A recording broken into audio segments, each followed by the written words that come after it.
Welcome to the 2022 Forbes Women Africa Leading Women Summit. Beatrice Kornakia is Senior Vice President, Marketing and Communications, EMEA Mastercard. She is the creative force leading the company's brand strategy across the region's markets.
Now, to continue this important conversation on including women by design, embracing inclusive leadership, we are joined by Beatrice Kornakia, SVP Head of Marketing and Communications at Mastercard EEMEA.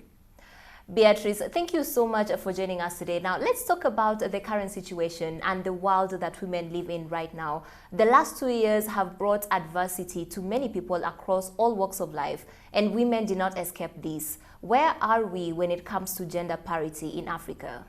So according to the World Bank, the pandemic has pushed up to 40 million people into extreme poverty across sub-Saharan Africa. And Africa women and girls are being disproportionately impacted for various reasons. So first of all, there has been an overrepresentation of women in the sector that have been hardest hit. Secondly, is that women have taken a more unpaid work as they have had to shoulder a disproportionate burden to care obligation for children and relatives. And third is due to the digital gender gap. But despite these headwinds, women have also proven to be resilient entrepreneurs and surpassing men in terms of entrepreneurial activities in several African economies.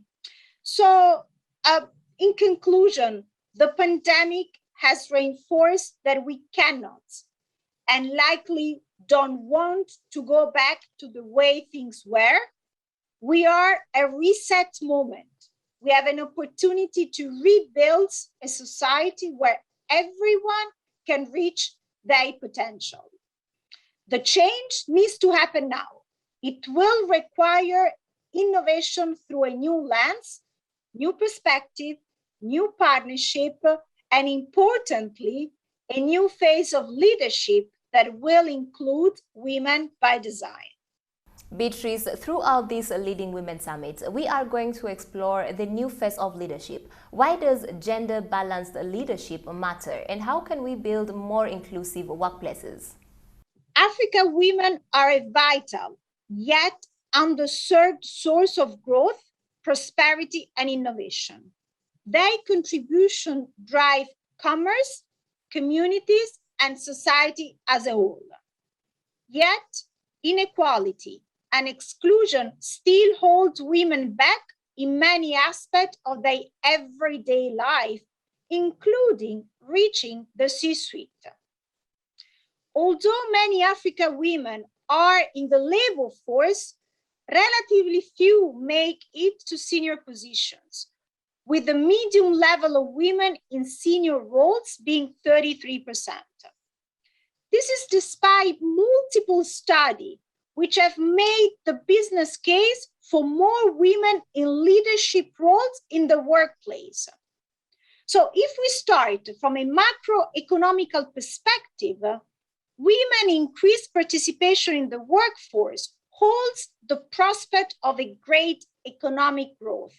And even if we go down the level of individual economy, we see a correlation between financial performance and female leadership. Studies show that businesses with a diverse leadership enjoy 21% higher revenues than their peers and are 27% more likely to have long-term value creation. So, but how can we create our workplace for inclusion? So first, company must make gender equality a central guiding theme, not only in their diversity and inclusion efforts and hiring practice, but in their business strategy and leadership. This commitment must be explicit and measurable. At Mastercard, for example, we link our management goals and KPIs to diversity and inclusion, creating accountability. If you believe in it, make it real. Secondly, examine your core business and its tangible assets. The key is to identify pockets of expertise core to your company and place women in those areas. They will be their knowledge and in turn impart that knowledge as they move to increasingly senior role. For a number of years, Mastercard has been focusing on placing women in senior role and have a series of initiatives in place across the company to help us achieve our ultimate goal of a gender balanced workforce at all levels, including leadership program. Third, ensure that women have a seat at the table in the product design, innovation, and engineer process to better design products that work for women. Fourth, I believe that having women in your workforce is one thing, but have equal benefit and equal opportunity is the way to go. For us at Mastercard, a starting point was setting a global precedent for parental leave being for both men and women. Beatrice, looking ahead from a Mastercard perspective, what are some of the initiatives you are focused on to help unlock opportunities for women in Africa? So at Mastercard, we have made gender equality a central guiding theme, not only in our own diversity and inclusion efforts, but also in our business strategy. In all aspects of our workplace, business operations, products, partnerships, and sponsorship, we are committed to reshape the way our world is designed and advancing the journey towards gender equality in Africa and around the world. First, we are focusing on how we are supporting people. Women remain underrepresented in STEM fields. And one of the ways to bridge this gap is to ensure girls in primary school are exposed and develop an interest in STEM. Through our signature educational platform, Girls for Tech, we are developing a strong pipeline of talents by encouraging young girls to embrace subjects that will prepare them for the workforce of tomorrow. So far, we have been able to reach close of 2 million of girls in 14 languages across 45 countries including South Africa, Kenya, Nigeria, and Morocco, and we hope to reach 5 million by 2025. Second, we'll look at how we impact the market. So we have stated goals of bringing 1 billion people into the world's financial system, including a direct focus on providing 25 million women entrepreneurs with solutions that can help them grow in their business. Programs like Jazaduka in Kenya are already helping small retailers overcome cash constraint by giving them affordable access to short-term credit. Third, we are focusing on how we drive change in society. No company can change the world alone, but with targeting sponsorship, advertising, and content, we can hopefully change the conversation around women. So, for example, in South Africa, Mastercards is sponsored the Golden Lion Rugby Union, which is an amateur women's club league and senior women team. And the good things is by investing and developing women rugby, we are able to directly contribute much needed resources where we can make a significant difference while raising the visibility and the appeal to the broader range of fans and enthusiasts. As we chart our road to economic recovery, all stakeholders from both the private and the public sector must work together to offer the right support, programs, solution, and innovation to enable women to thrive. After all, a world that works better for women creates limitless possibility for all of us. And as we love to say, this is truly priceless. Thank you so much.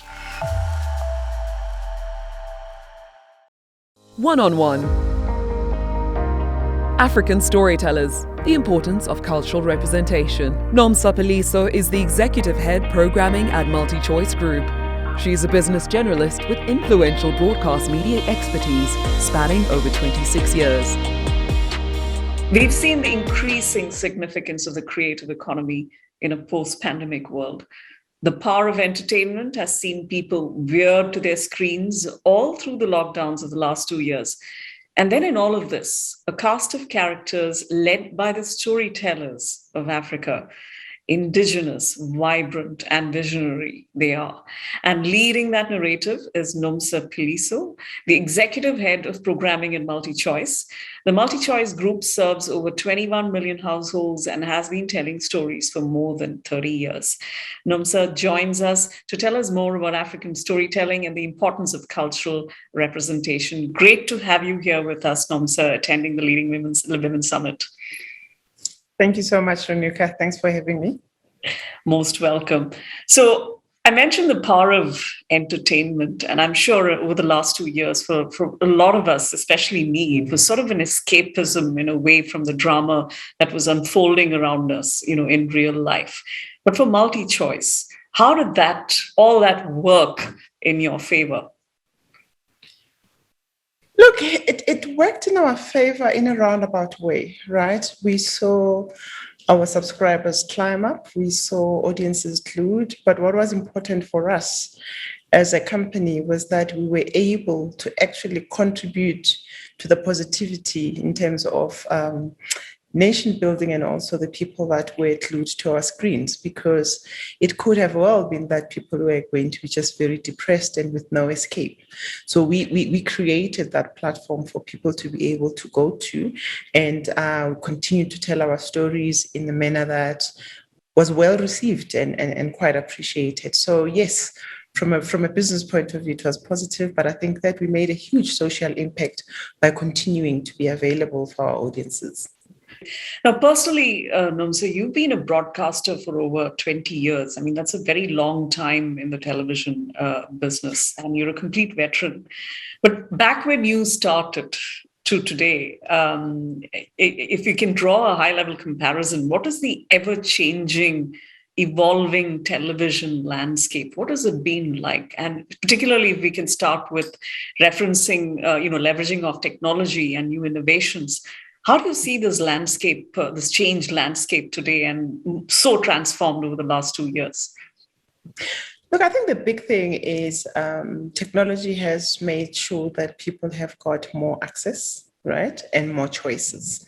Whereas previously, when we started, I mean, it was just the analog world and we were like, the kings of the town, but it's no longer like that now, right? So technology has come in, people have got streaming capabilities and access to that. So what we've been able to do as MultiChoice was to remain in the lead, right, in terms of also being in that technology space, So if you look at some of the offers that we have, our DSTV Ultra in terms of the streaming services and also our Showmax offering. So we also very much in the forefront of the technology advancement because we believe strongly that people will consume content wherever it is, right? So the more available it is, the more they will consume it, irrespective of where it is.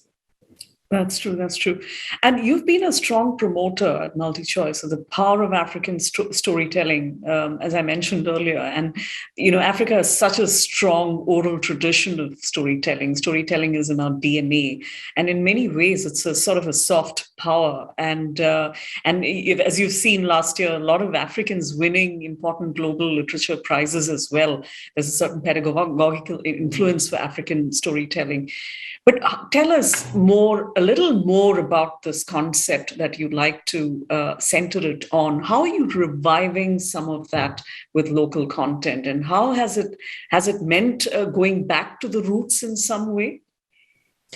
It's a combination, right? Because there's a part of us that wants to be able to tell our history in the manner that we want to tell it so that it's not told by anyone else.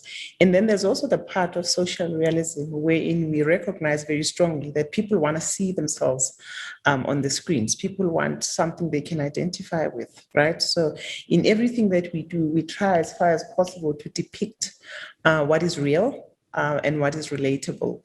So when you look at how we're approaching local content storytelling, in the 50 countries that we have a presence, we ensure that in every country we tell the story with those nuances, with that language, things that matter to that particular region, right? It's important for us to uplift and acknowledge that so that people are validated in terms of their cultural importance.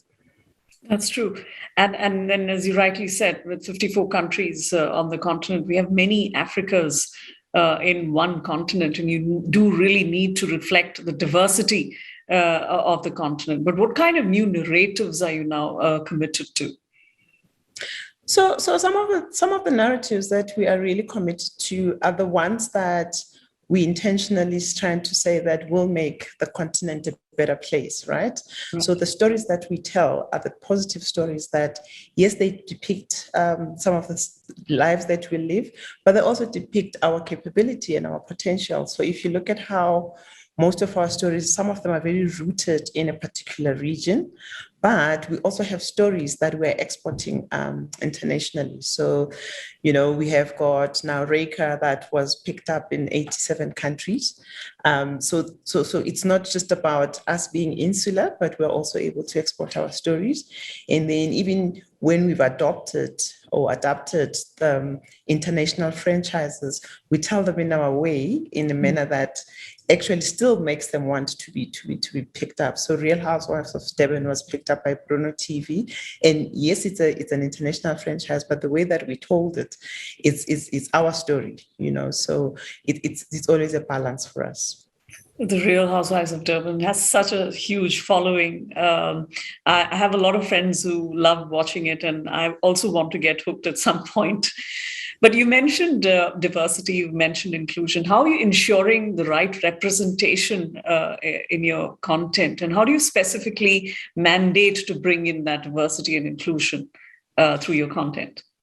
So what we do it at different levels, right? So multi-choice is very intentional and deliberate about the specific groups that we need to empower, right? So in terms of female-led production houses, we're very deliberate about asking for those stories because we think there's a particular way in which females tell a story vis-a-vis, what we've always known. And we've seen them come through the fore in the past few years in a manner that, hits the ratings. And so we're very happy that we don't just find it, we make sure that we look for it. And And I think females naturally come with great stories. They're more diverse and ethical, and so I think all of that reflects in your content as well. But I just want to move a little bit to this pipeline of African storytellers that you are creating, perhaps, and enabling consistent job creation and skills building. And what about mentorship? What does your pipeline of African storytellers look like? So what we do as MultiChoice, we've got different initiatives. One of them is the MultiChoice Talent Factory. This is really where we deliberately take young filmmakers, we put them through a program of a 12-month program through different things. They learn script writing, they learn directing, they learn a whole lot of other skills, right? Because what we're saying is that we need to deliberately feed the system. And this is what our contribution is in that regard. So we're currently very strong in 14 countries where we're trying to develop this layer.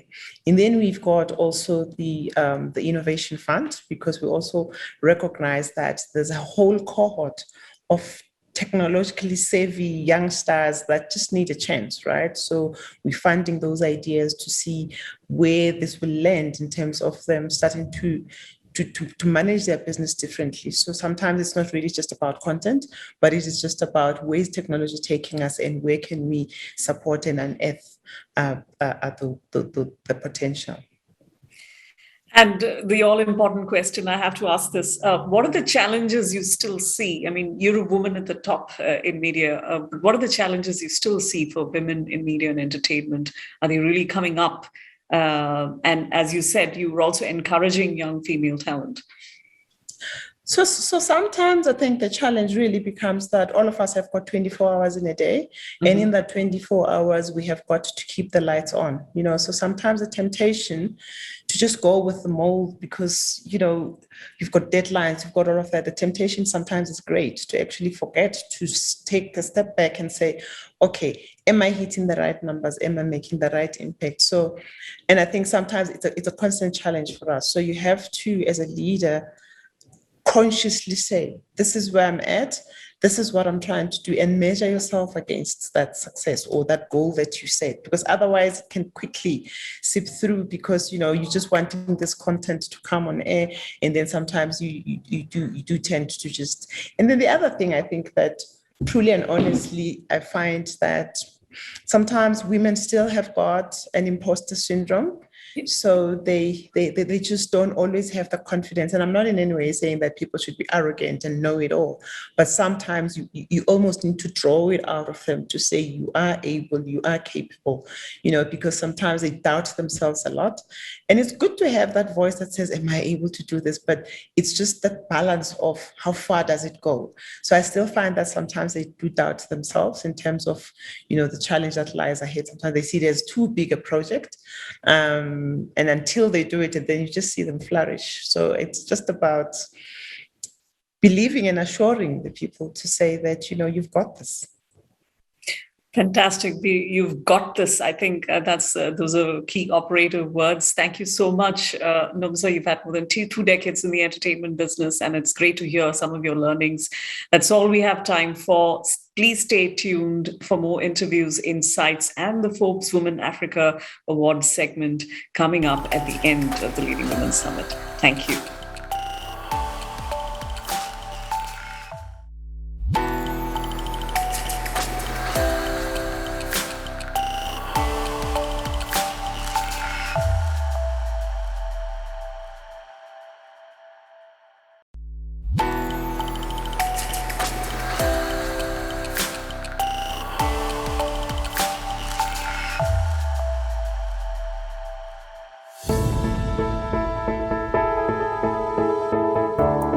Necessity as the mother of invention. The rise of the accidental entrepreneur. Ebehiji Momo is country manager and area business head West Africa at Mastercard. Based in Nigeria, she is responsible for advancing the brand presence in West Africa. Yana Aspeling is a South African artist, designer, and entrepreneur. Her primary avenue of art sales is through commissions, and she sells her work both nationally and internationally. Temwam Siska is the founder of tourism startup Orion Malawi.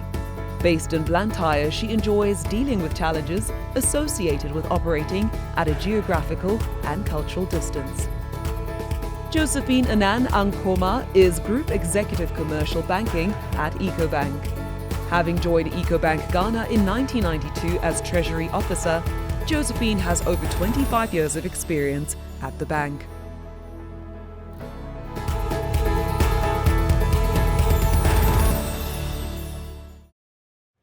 Yeah, really excited to be having this conversation. It kind of leads or follows through quite nicely from what Gugu was discussing in her previous panel with her speakers about the number of women that had lost their jobs in this time. And so I'm speaking about the number of women that lost their jobs and did something about it because they could. So we did see the pandemic, seeing a lot of individuals who had jobs, losing them, being fired or either being furloughed. And this not only happened here on the continent, but also across the world.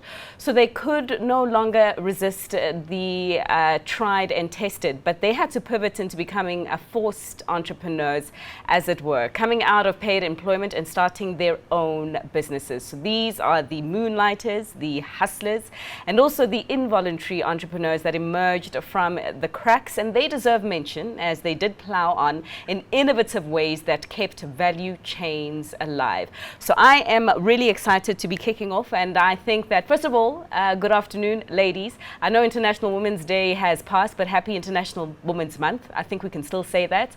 I'd like to start this conversation with the accidental entrepreneurs and really get an understanding from their lived reality what things were like on the ground for them in the past 2 years as the pandemic did disrupt their business and force them into pivoting into something else. So Yana, I'm really interested in your story. So in South Africa, many people would know that we couldn't come to you anymore because the hairdressers were regarded as non-essential.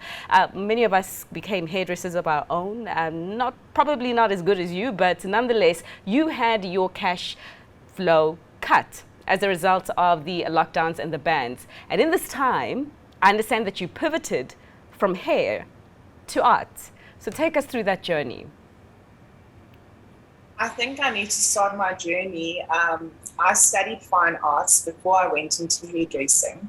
I wasn't quite ready to be a hairdresser or an artist when I completed my studies, and then moved into hairdressing. Loved it. Stopped doing art for about 14 years, and in 2017 started picking up my art brushes again, my paint brushes, and really just painting more like a hobby.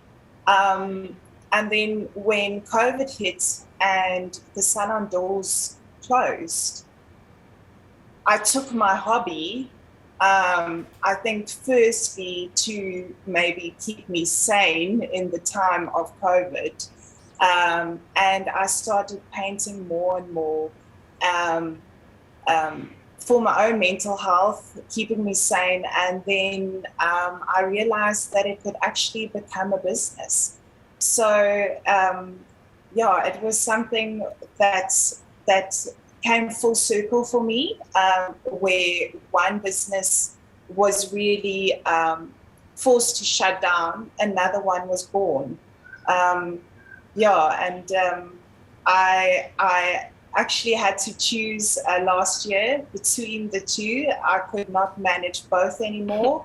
I'm so blessed, and I'm today a full-time artist, and my hobby has now become my full-time career, and I'm very happy about that. No, congratulations to you, and I'm wondering if the artwork that we are seeing behind you is yours, and if it is, it's very beautiful. But I want to stay with you, Yana, and just talk about that inflection point that moment that you realized that a hobby that you were using to help keep you mentally sane in a period where we couldn't really do anything else, that moment where you realized you could commercialize and make money out of it. How did you get going from there on? I mean, did you have financial assistance or other forms of support to get your art business off the ground? So because it was a hobby, I luckily, before lockdown, I had canvases stocked in my storeroom at home. My hubby actually asked me a year prior to that, listen, are you ever going to use these canvases or should we throw them out? I had paint, I had everything. So when lockdown hit and everything went into a hard lockdown, retail stores were shut down, and you could not even go out and buy art supplies. I had all of that already at home. I was fortunate enough that my husband could help me initially just keep my doors of my salon open, and I could start just creating art, like I said, to keep sane in the time. But as I started posting and sharing my work on social media, I was so surprised with the response I received. The ones you're actually seeing behind me are artworks that actually was lockdown artworks, and I called them the Birds and Bloom range. I think I needed to depict nature and the beauty and color and things that were uplifting to people, not just for myself. But as my audience grew, I also saw a bigger need for people to see beautiful visual images, to forget about these bubbles we were stuck in at home, and also loved ones getting sick and watching numbers go up and realizing that there was really no end to the pandemic, and that it would have a long-term knock-on effect on businesses. So my audience grew with me and supported my art and was buying my art off the easel, saying to me, don't worry about shipping it now. I know you guys can't ship anything now, but please keep it for me when you can. I was getting orders out of Canada. I sent artworks to India, Bangladesh. I've literally sent across the world, and it was something small that just bloomed into something beautiful. Right. Got it. Thanks so much for sharing this story. Your painting, I think, really bringing a lot of joy to the viewers who are tuned in with us and who are logged in virtually as well. Interesting that there is an element of a supportive husband that was involved in that equation, and social media, but I think we'll cover those topics, particularly the social media, towards the latter end of the discussion. Temwa, I want to come to you now, because yours was a business that was also impacted by the pandemic. We couldn't travel anywhere, domestically, internationally. It couldn't happen because we were told when you move around, the virus moves around. So I imagine that, again, your business came to a standstill. So talk to us about your transformation journey and how you pivoted into accidental entrepreneurship from tourism, in which you initially started.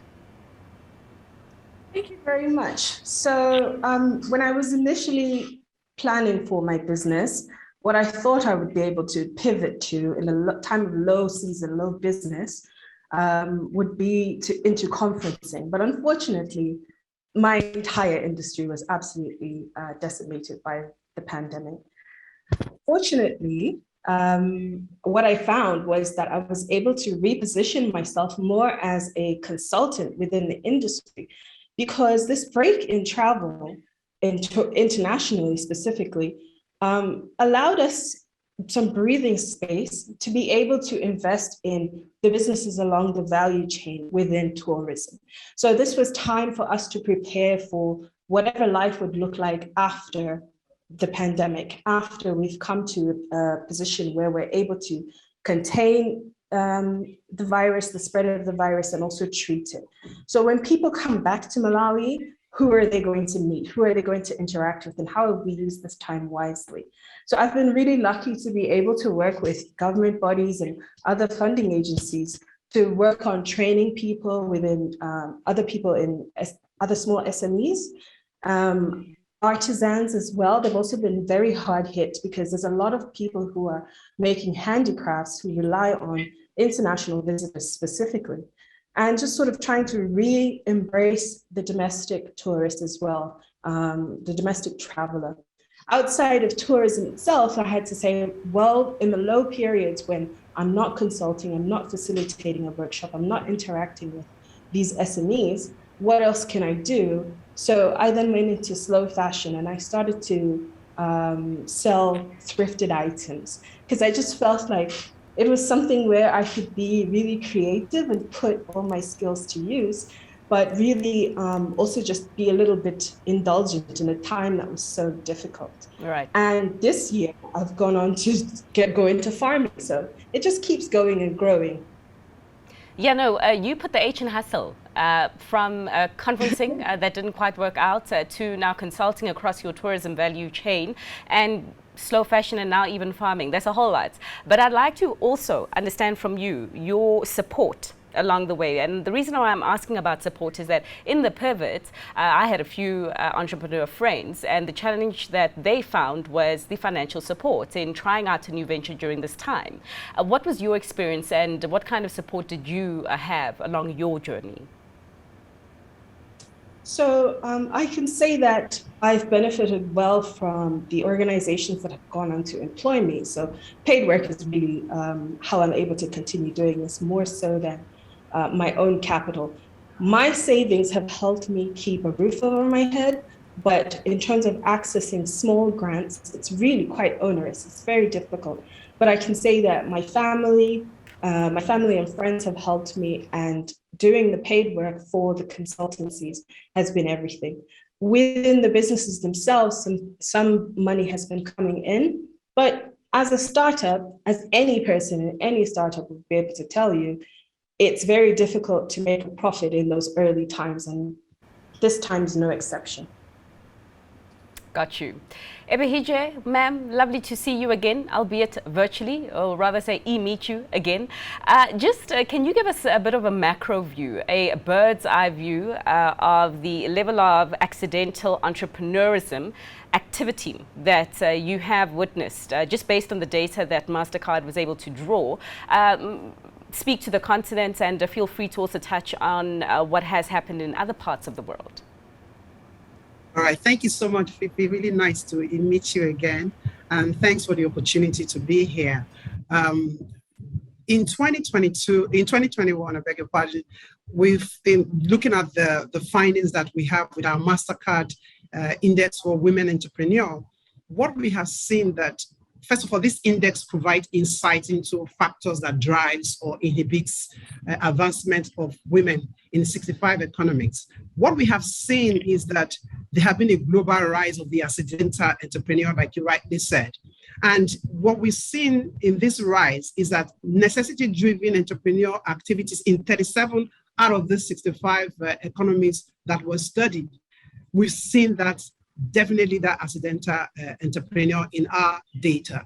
But what is also interesting, bringing it back home in sub-Saharan Africa, nine of the SSA market, the sub-Saharan Africa that was studied, we've seen that 5 of it actually had that female necessity-driven entrepreneurship coming out really clearly. For example, in Madagascar, we saw an increase of about 49%. In South Africa, where you are right now, we saw an increase of about 28%. But what is also interesting in that 4 out of that 9 sub-Saharan Africa, they were actually women-owned business that are driven, not necessarily by necessity-driven, but with women-owned businesses driven by opportunities they have. And we have seen this in a couple of markets in Nigeria, in Botswana, and in Ghana. So clearly there are necessity-driven entrepreneurship happening across here in sub-Saharan Africa. But when you look at the necessity-driven women entrepreneur, why does it start in the first place? this starts when they have no other means for work. And I was listening to Jana, all the things that she had done because of this same necessity-driven opportunities. But this can also be due to a push factor. And so when we're looking at the push factor, we are looking at factors that are things like there are no other options to have labor force. There are no labor force option. But when we're also seeing women who are hitting the glass ceiling, facing gender discrimination in the workplace, or personal responsibility as simple as caring for the family. So you see them go into businesses that are necessity-driven. But what is clear is that opportunity-driven women start business due to the pull factors, such as capitalizing on a perceived market opportunity, as opposed to finding no other option for whatever it is that they want to do. So for us, what we have seen is that increase, there have been an increase indeed for the accidental entrepreneur, just to put it in your words, Fifi. Wonderful. Thanks so much for those insights. And Josephine, perhaps also share some insights that have come through the doors of EcoBank. I know that you do run the gender financing program there, Elevate. What kind of activity by way of this accidental entrepreneur have you witnessed? Does it tell you what Mastercard has seen in its data? But I suppose more importantly, how successful have these accidental entrepreneurs been after starting? Thank you very much, and it's a pleasure to be here, Fifi. And I want to align myself with the comments of the previous speaker. We've seen, these accidental entrepreneurs spring up all across our markets. And if you permit me, I'll just give a few practical examples that we've had, for example, in our markets. My sister, for example, my personal example, she's a banker working in the US. And during the pandemic, she ran with her passion for food and set up a puff business. And it's now packaging, donut mixes and selling that across the US. In Nigeria, we've seen a company that was involved in, cocktails and drinks, setting up pharmacy shops. In Ghana, we've seen a high-end, company that was involved in fashion, pivoting into, PPEs and medical scraps. So yes, we've seen a lot of these businesses and come up. And from where we sit, we see, a lot of potential in terms of these businesses being sustainable. And much as these businesses started off as, should I say, necessity or needs must businesses, they are gradually transforming into opportunity entrepreneurs, because now they are making money out of it. They see that what they're doing is meeting, needs, practical needs across the continent, and so they are becoming more formalized. And this is where Elevate by EcoBank comes in, where we are looking to provide not only financial but non-financial support to these women businesses that have started up, across Africa. We started Elevate by EcoBank, let's say, about a year ago. And since we started, we've onboarded over 15,000 women-owned and women-led businesses across Africa. Sure. We've given out over $100 million in loans. And we're continuing to do this. We're not only focusing on providing finance, but also providing them with non-financial support, especially in the areas of training. And I believe that we'll have opportunities to talk more about this as we go along. So yes, there have been great opportunities, and we see these businesses picking up and growing across Africa. Yes, but I want to stick with the area of finance and access to finance, because a lot of the entrepreneurs that I have the opportunity to engage with often cite this as one of the biggest challenges, not only to start, but to also scale. And so perhaps I'm going to stick with the financiers for now, because I want insights from you on perhaps what some female-owned businesses that knock on your doors are not doing right or could do better to get more of a yes from yourself. So Ebihija, just coming back to you, I mean, I know Mastercard is not a central bank. I mean, if you could help as many businesses and print the cash, you would, but you can't. So you have to be very discreet in who you approve and who you don't. So can you just share some insights for the women on this call as to what could make their businesses more support ready or attractive for financiers looking to lend a helping hand? Thank you, Fifi. So when we look at the support that is really required from women entrepreneurs, what is it that they need? one of the things, and I always like to share some of the statistics that we have based on the insights that we have from our Mastercard Index for Women Entrepreneurs. We've seen that 37% of women reporting access to financial services in sub-Saharan Africa, compared to the 48% that we have seen in men. And creating programs that focus on closing this gap has been a very critical part of our efforts. And so we're leveraging company-based assets like our tools, technology, insights, funding, and expertise just to connect women to possibilities that will help them unlock the potentials over a long period of time. So when we look at Mastercard, what are we doing? We are creating digital marketplace, for example, so that the smaller holder women farmer can get paid fully for their crops. Because if you look at during the era of the pandemic, creating those digital marketplaces became very critical for people who couldn't move about. It is also giving women entrepreneurs greater access to training and capital. It is helping families pay their school fees, and also ensuring that people in remote areas are keeping lights on keeping their lights on. One of the examples I really like to share was what we did working with a few of our partners, where we were able to customize innovative solutions to connect women with the training capital and services that they need to help unlock their economic potential. The example here that is really very close to my heart is the partnership between Mastercard and Unilever. And if you've heard of Jazaduka, which really may fill up your store, it was a step of its kind in a digital lending platform in Kenya, one of the African countries, where this platform sort of track how much a store owner has purchased over time, and then combines that data with Mastercard analytics. The results are used, therefore, to help provide microcredit eligibility recommendation to our partners, and in this case, it was Kenya Commercial Bank, who then were able to provide a credit line and then using alternative creative metrics to demonstrate creditworthiness. And that is really important because, to your point, Fifi, and earlier made by the previous speaker, finance is a major issue when it comes to women entrepreneurship. And then also, when we look at the story of our index, the MIWI, the importance of financial inclusion then coming. How do we then bring women? Because when we are talking about financing today, people seem to just stop at the places or area where people have even the slightest access to financing. But we're looking at financial inclusion. How do we bring in those women in the formal economy, or bring in all the other women in the villages, which was what Jazaduka did in Kenya? Sure. Yeah, I agree with you 100%, because I mean, you look at entrepreneurship and these guys have amazing ideas. And when I am using the word guys, I'm meaning it's gender neutral. Amazing ideas, but of course it's more than just an amazing idea that will get a financier to part with their investments. You touched, Mahije, on some of the softer skills, the training that was done. In fact, if I just reflect on my makeup artist, she's pivoted into makeup, and she said, in fact, she's really good, but she said she hates accounting and she hates administration. And of course, these are also some of the softer skills that are required. But if I just move over to your colleague in the sector, Josephine, as you do flesh out the training that is done at EcoBank, perhaps can you just also share insights with us on where the areas of weakness in some of the businesses that do approach you in terms of the non-financial support are presently? And that question is targeted to Josephine.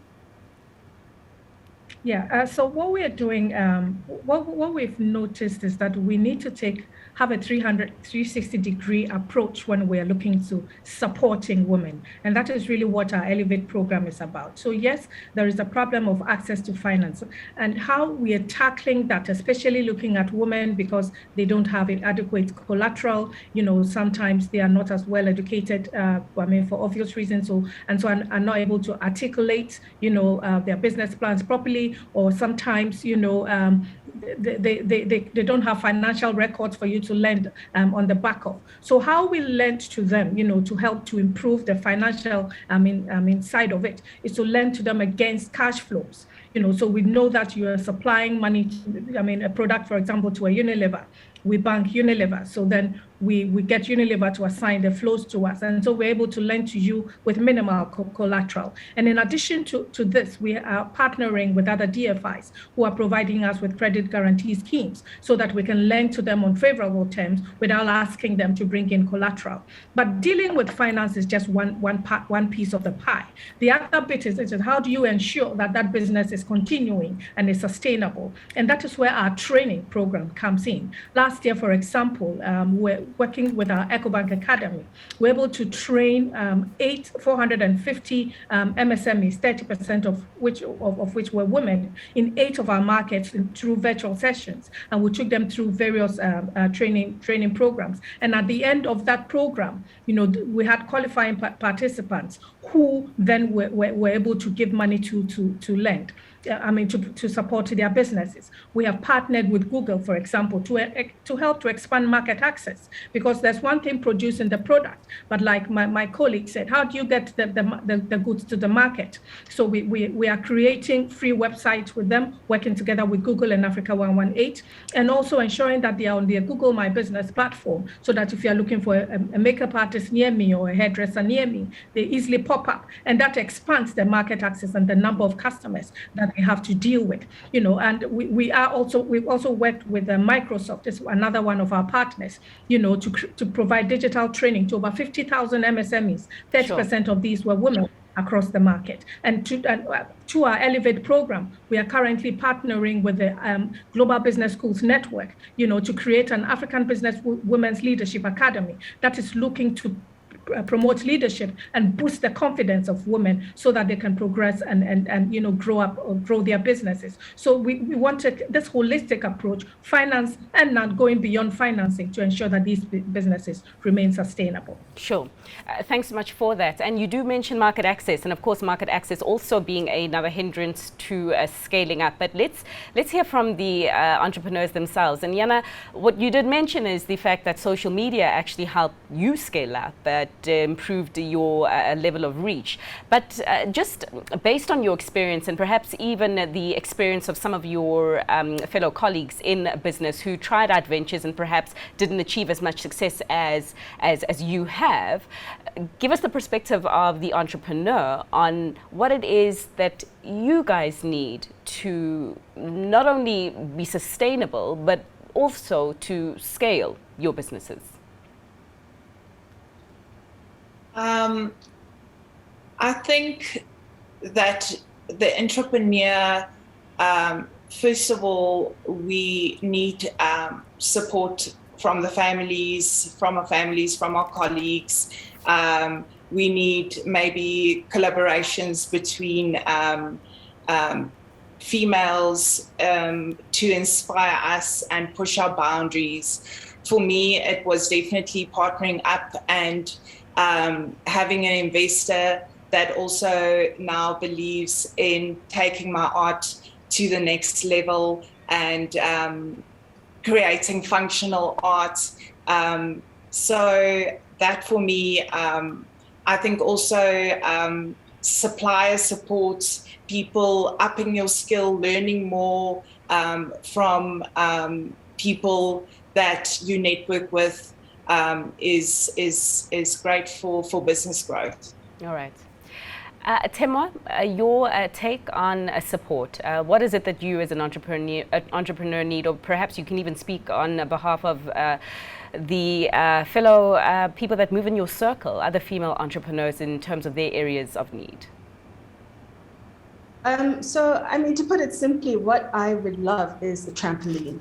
I need a trampoline from my family, and I also need a trampoline from my financiers. I need to be able to bounce back whenever I come into a setback.